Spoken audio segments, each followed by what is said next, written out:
Masters of the Air. After how many decades now of not a single good World War II show? We're finally back. We are, and we're back in style. This is a real treat for a change. We've been reviewing so many bad TV shows, and we finally have something good to offer. Yeah, and I just want to point out real quick, okay? Band of Brothers came out in 2001. I watched this with my grandmother, okay? We had, like, movie evenings where I'd come over to her and we'd eat good food and we'd watch TV together. It was a nice way to interact with my grandmother, right? This is decades old. Good God. Half of my audience wasn't bored when this shit was on television. That's true. There are so many people that, like, they'd be 19, like, they're, like, 19... Yeah, it's like 23, 22. Holy crap, that's ancient history. That is weird to think about. I remember being a little kid and seeing that TV show. Holy crap. Yeah, because Band of Brothers was so good, and it still holds up excellently today. Now, we don't speak as much about the Pacific for obvious reasons, but... It's okay, don't be that mean. I will be that mean. And we have waited a long time for Masters of the Air. Good Jesus. This show must have been production for damn near 10 years itself. With constant like, oh, they're totally doing it, and they're not doing it. Oh, they're totally doing it. It'll come out soon. Oh, it never did.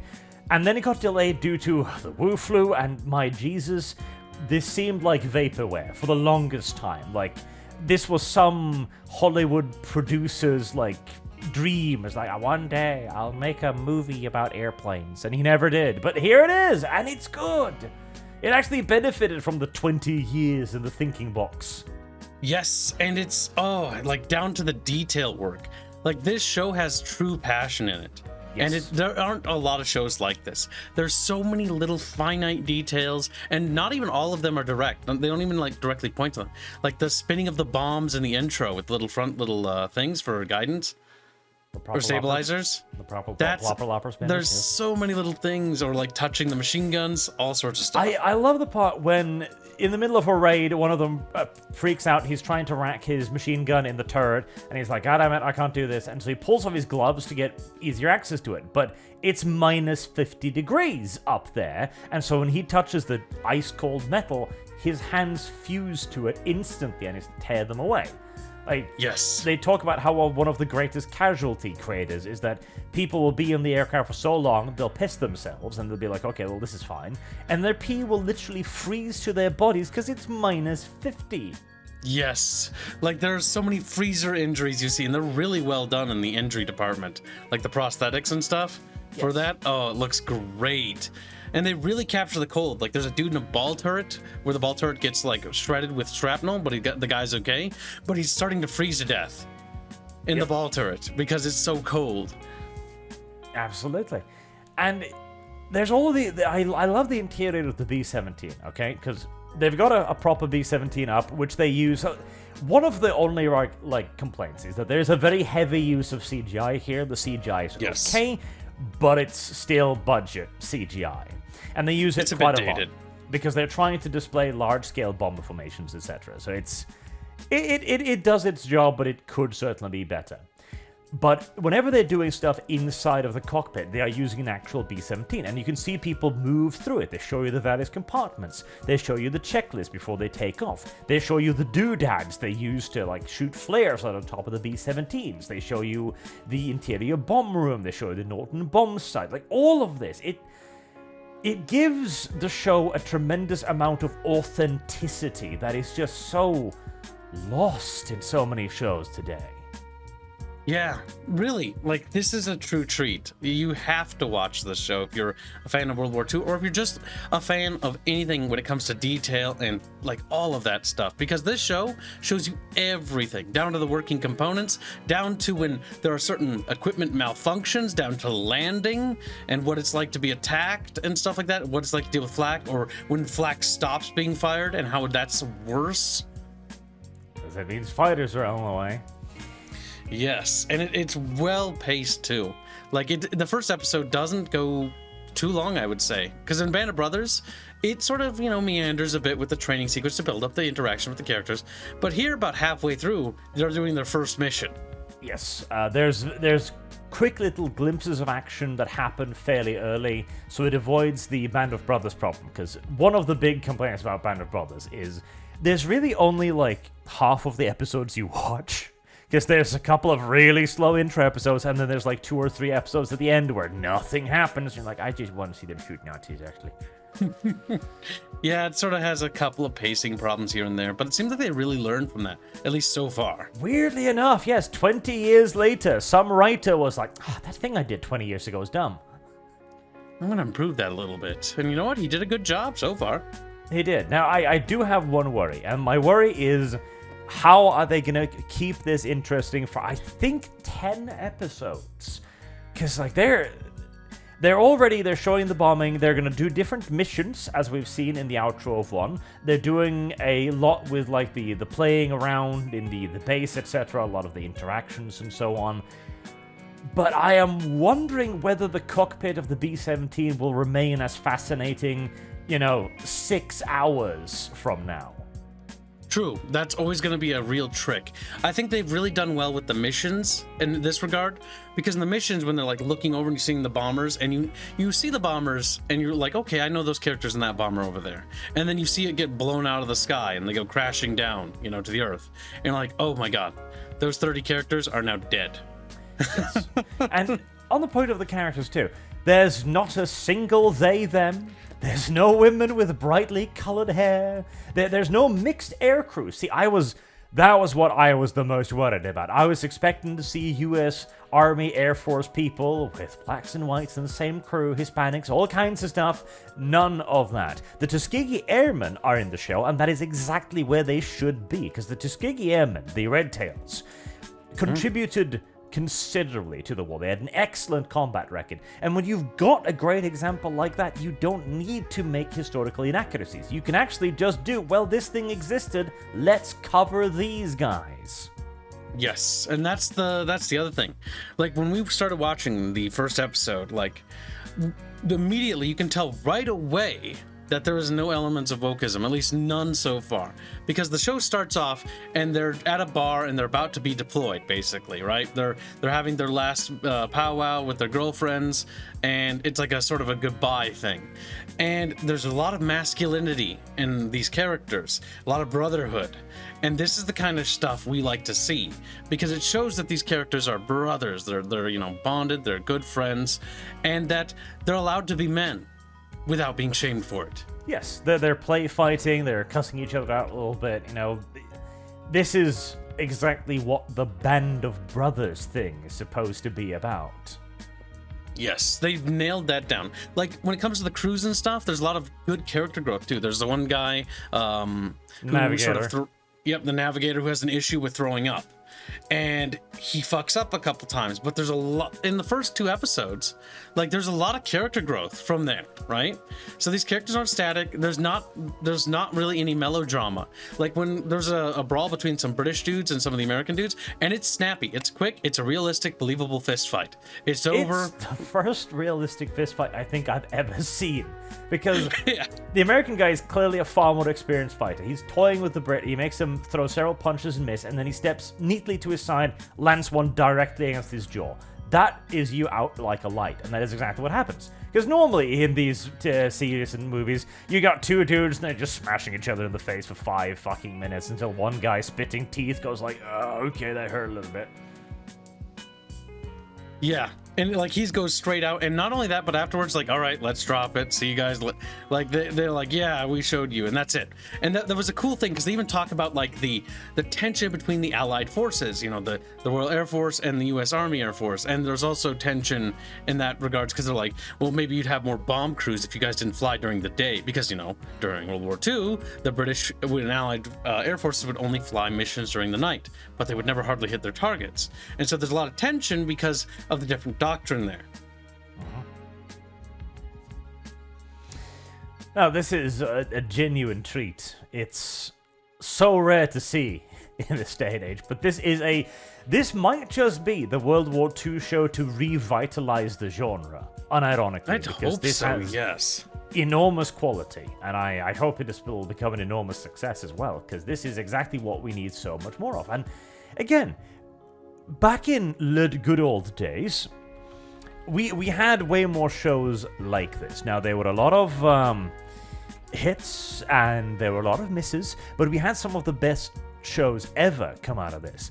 Generation Kill from 2003, another 20 decades in the past. That was an exceptional show too, because it showed the camaraderie of war. And another thing that I would like to bring up for Generation Kill, for the modern audience, right? Generation Kill had a gay character who was just gay. There was no politics around it. He was just a gay guy in a unit of Marines, and everyone was like, "Hey, Freddy, I can't say that word on YouTube anymore because we've hit the fucking point of self-censorship to that goddamn point." Yep. And he was just there. All of the other characters had their quirks. The stupid sing-alongs, those were brilliant. It is one of those things, and maybe, who knows, maybe this is the potential spark. This is why it's so important to spread the word, because if this show does well, that will send a message in the industry. Because one of the most salient points about Masters of the Air so far is the humanity with which it has been filmed, honestly.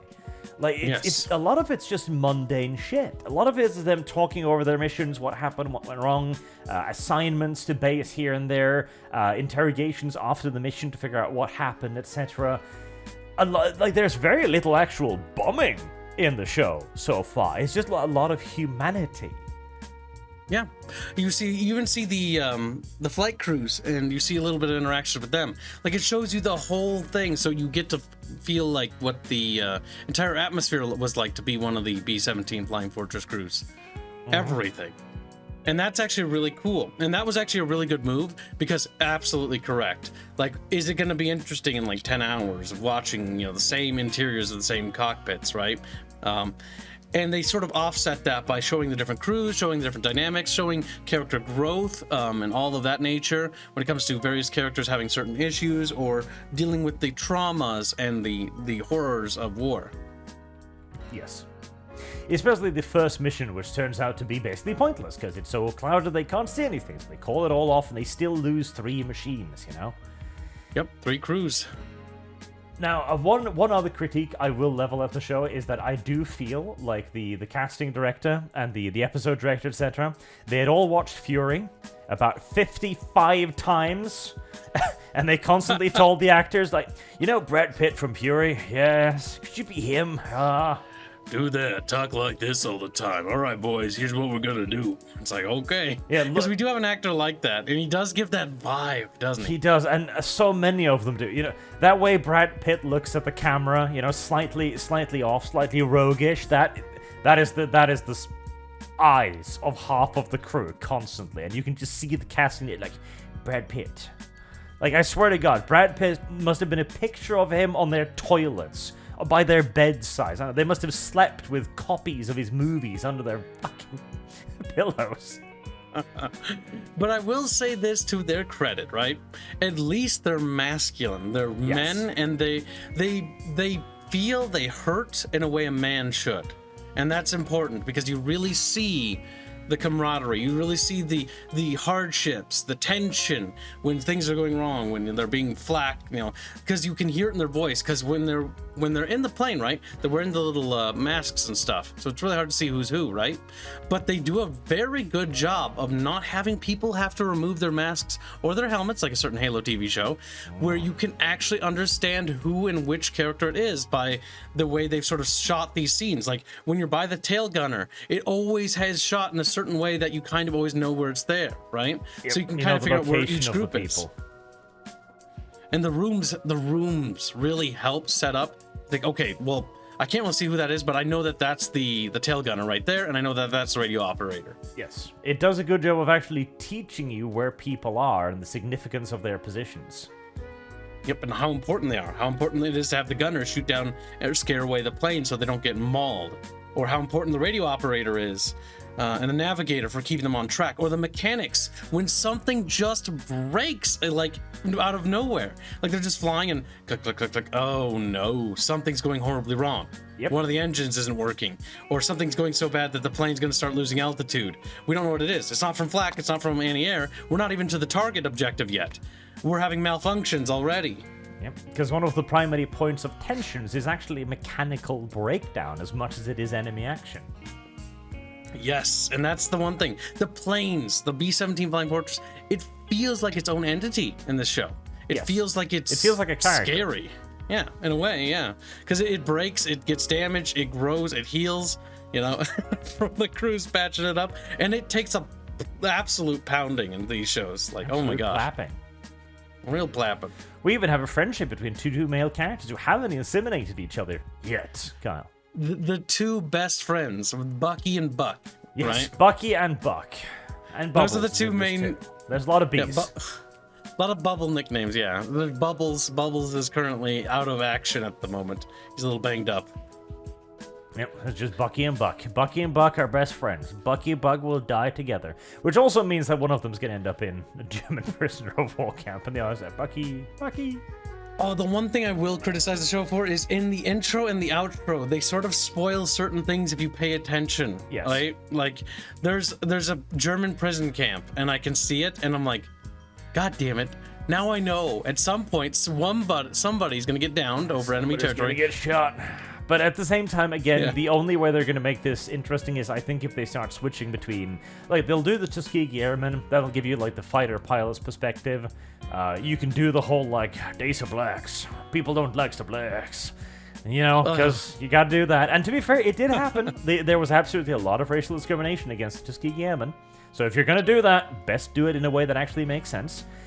They're going to need to do some, you know, German prisoner of war camps. I think it's the blonde guy who looks like Brad Pitt. He's gonna land there, and the Waffen-SS officers just look at him. It's like, yeah, a good eye and stark senses of bleeding pits. A sense of bleeding pits, yeah. Good catch, Wilhelm. And then there'll be an officer with a little riding crop. He'll just slap him once, like, stupid Americans get schwip. Schwip. As it turns out, according to Arch's fan fiction, the Germans started World War II for their gay SSS parties. That as well. They're looking for more Aryans, okay? And there is another spoiler in the opening as well that sees the air crew in just like t-shirts and shit in what appears to be a very warm place. And like, we're going to Japan, boys. Maybe we'll drop a really big bomb on them. I don't think this is going to follow the Where's Enola the Enola gay? Speaking of gay. Got him. Yeah, no, I think the show's pretty good. Like, beyond that, the best thing I can say is it's got great music, it's got great atmosphere, it's got really good acting, and the weak points are the CG, right? Like, that's the weak point, in my opinion. But there's not really a workaround for that. The CG, the everyone please act like Brad Pitt. And the fact that too much of the show, God, all shows do this today. They shoot it in this way as if to be like, right, everything's going to be dark and grey. Like, but why? There are scenes where it's too dark. And I feel like those dark scenes are to mask when they have to use more CGI elements. But I will say this, the prosthetics for when like people are shot up inside the ship or the plane, oh my god. Like, there was a scene where some guy got his like face caved in. Like, oh, that was gnarly. I miss the good old days where we would shoot movies and our primary interest was if the audience could see it or not. That's true. Yeah, it is a bit dark, and that's unfortunate. I mean, it's kind of hard to see in the interior. It's not Game of Thrones Battle of Winterhafen or whatever the hell that place was, dark, where it's like, what is that in the shadows there? Oh, it's Jon Snow. Look at him, he's running. He's running. Let's hope something sets on fire so we can see. We have to set stuff on fire so that the set has lighting. Oh my god.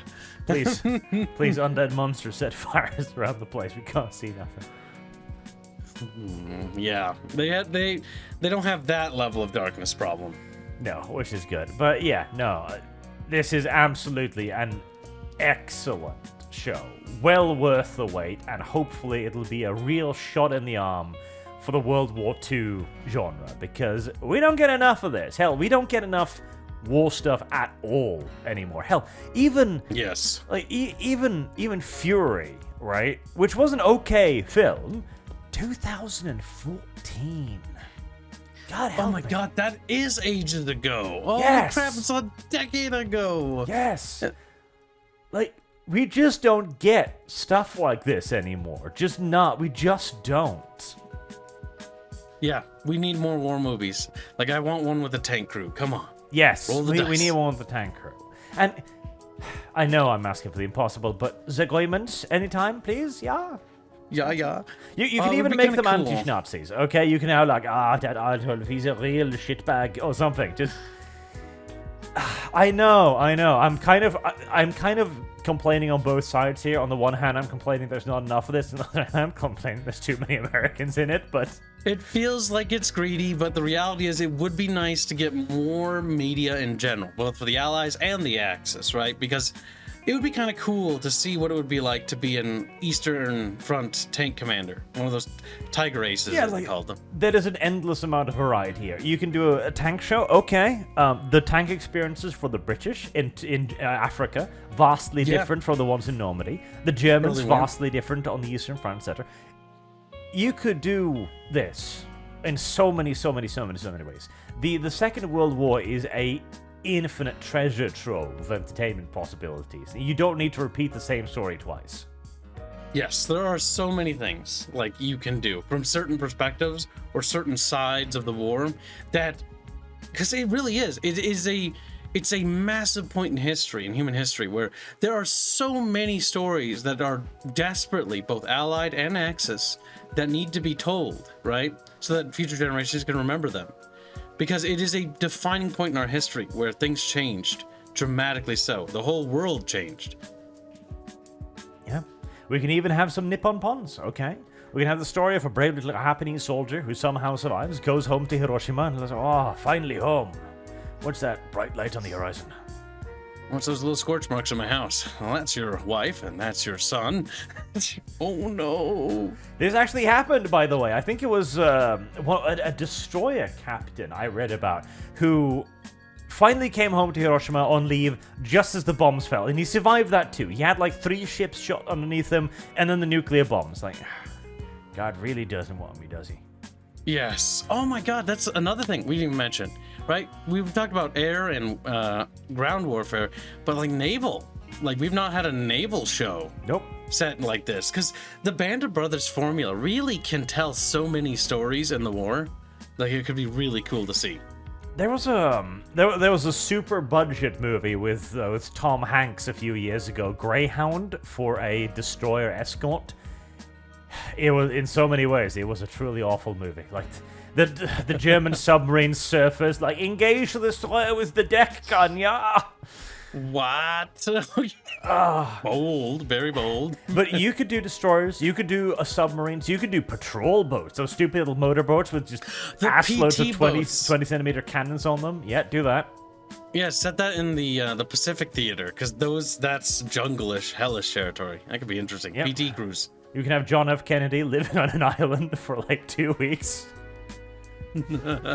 Listen, he's just enjoying his vacation. Yeah, massive there. Excellent stuff. Go watch it immediately. End of review.